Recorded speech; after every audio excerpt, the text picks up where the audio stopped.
There is a saying, a quote whose origin has been lost, eroded into dust by time, reformed and passed down through the ages to be twisted for modern listeners.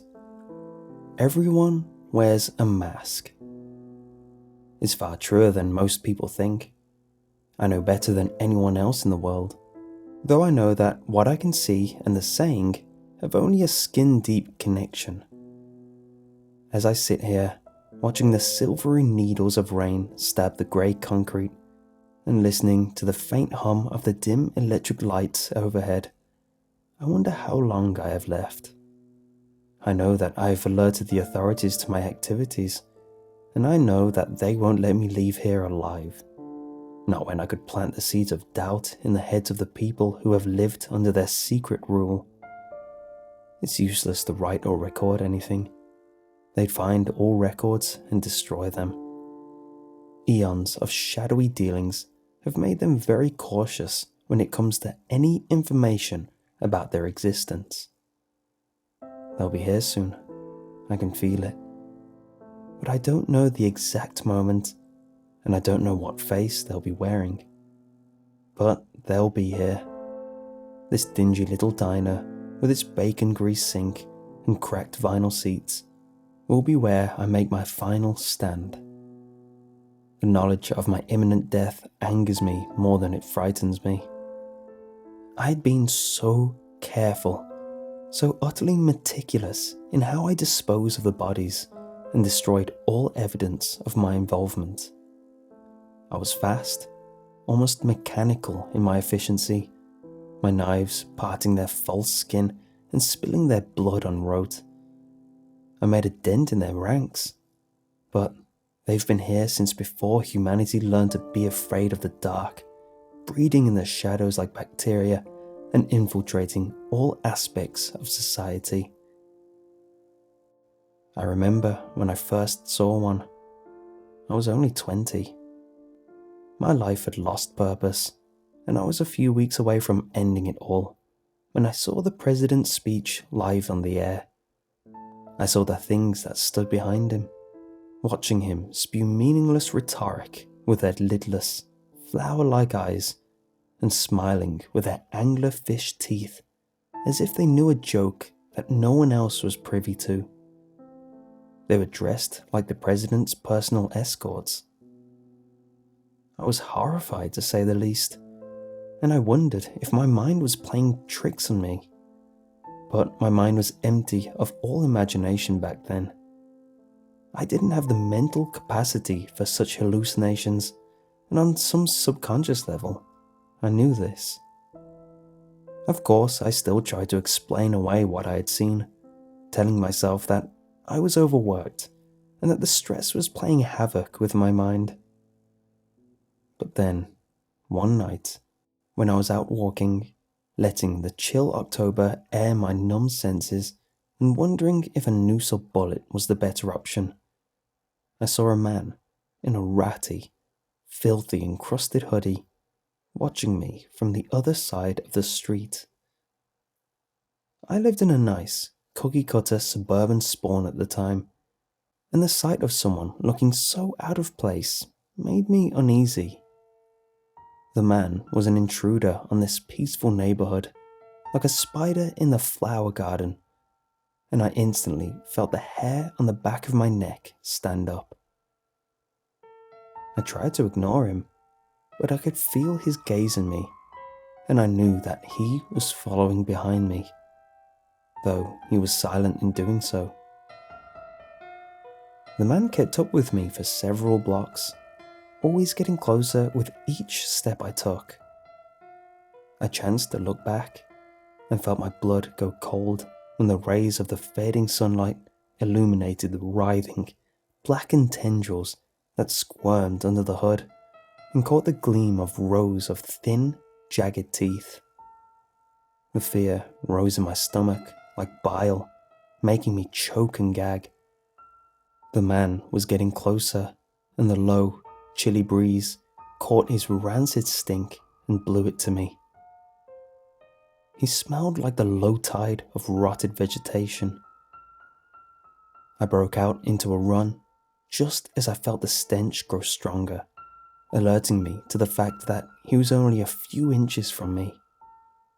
I ran until my lungs burned and I couldn't breathe, but the stink stayed in the air, and not even the rain that came later that night could wash it away.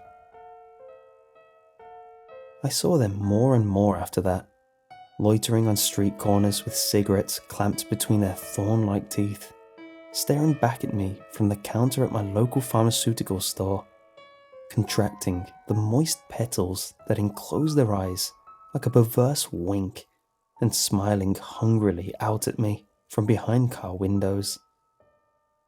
I was getting hemmed in, and I knew it. They knew that I was aware of their true faces, and they let their masks drop to show me that they knew, and that the hunt was on. I stopped taking my antidepressants. I couldn't go back to the pharmacy, not when one of them could easily poison my pills. I started to leave the house less and less, fearing that one of them would be waiting for me in some darkened alley. But I also grew to dread the confines of my own home, knowing that one night I might wake to see a shadowy figure standing over my bed with a knife in its hand. The remainder of my pills left my system, and I fell into a depression that was deeper than anything that I had experienced. I wanted to kill myself, to escape from the nightmare that my life had become. But something stopped me. An emotion that I hadn't felt strongly in a very long time. Not since I found out that my mother had a tumor in her brain and spent my every waking minute ranting and screaming at the injustice of it all as she wept and tried to escape creatures that only she could see. Anger, white hot, flared up in my gut, and I felt myself drawing away from the noose and the bullet as my anger directed all my attention towards the flower-eyed beasts that stalked me.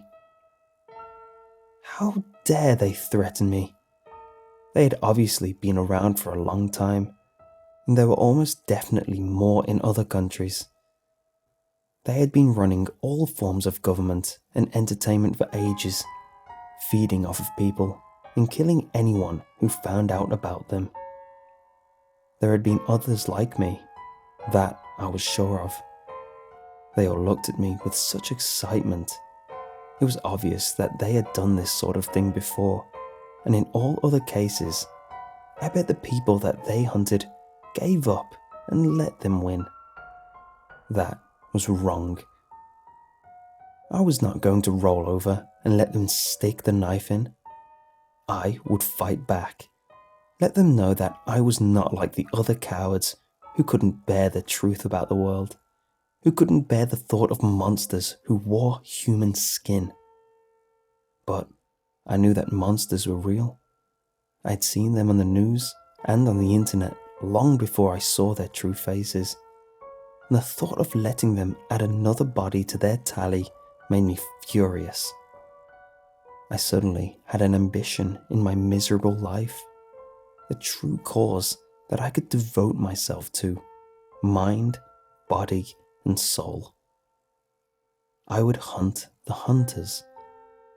I would kill as many of those vile things as I could before they caught up with me. Maybe I would even manage to out them in the process. So, a day later, I donned an old ski mask that I had bought for a vacation that I had never taken, grabbed the gloves that came with the mask, and pocketed a switchblade that had belonged to my father. I went out that night and located one of the creatures, one which had, until recently, been my next-door neighbor.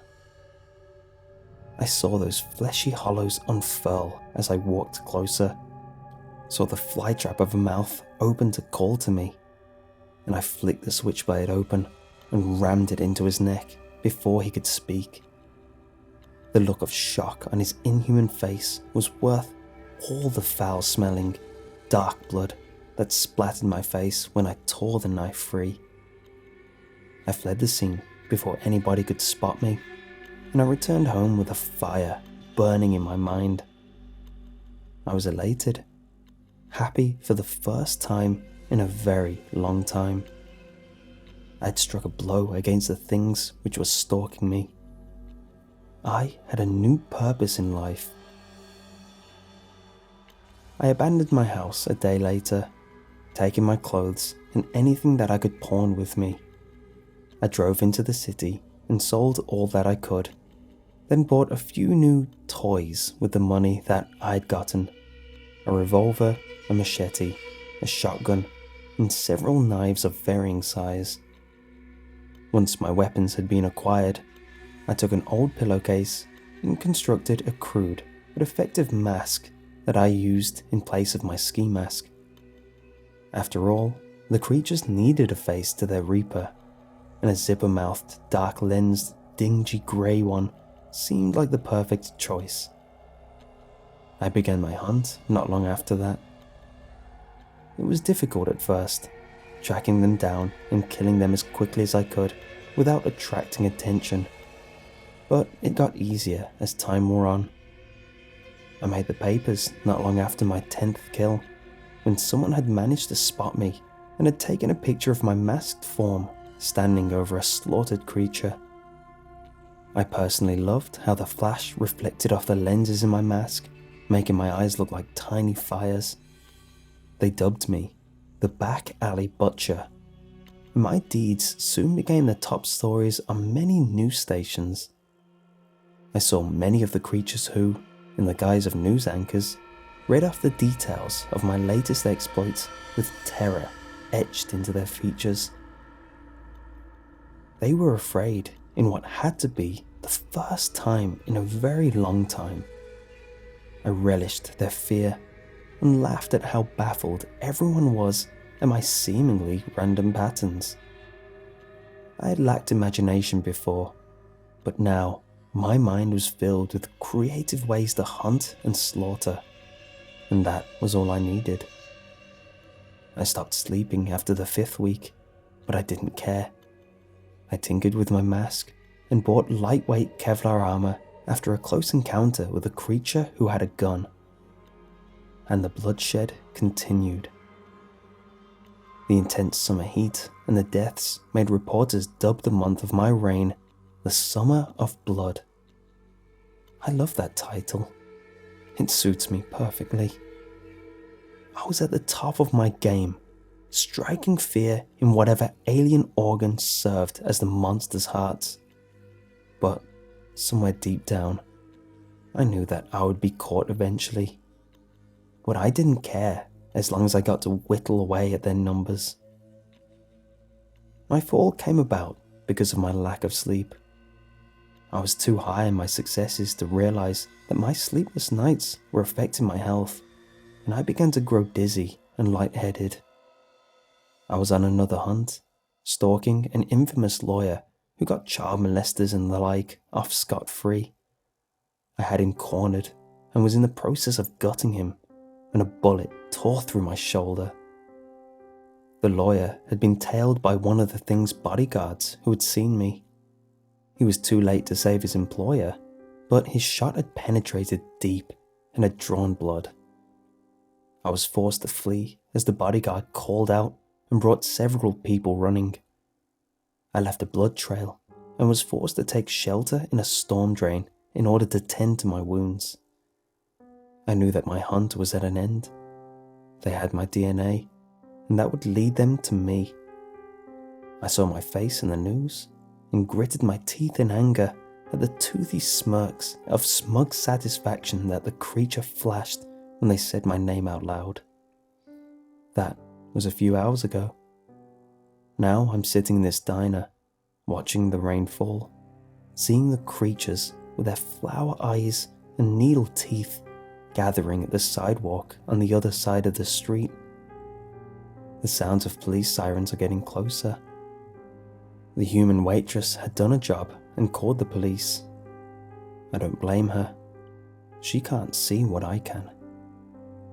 I look down and check my bag. My shotgun and revolver gleam in the dim light, inviting me to one last fight. I take out the shotgun first and load it. It'll do the most damage to those assholes. I take out my mask and put it on, savoring the smell of their polluted blood and my sweat. I place the revolver into my pocket and stand up just as the first policemen arrive. I can see the tendrils of their faces pulling their maws into triumphant smiles.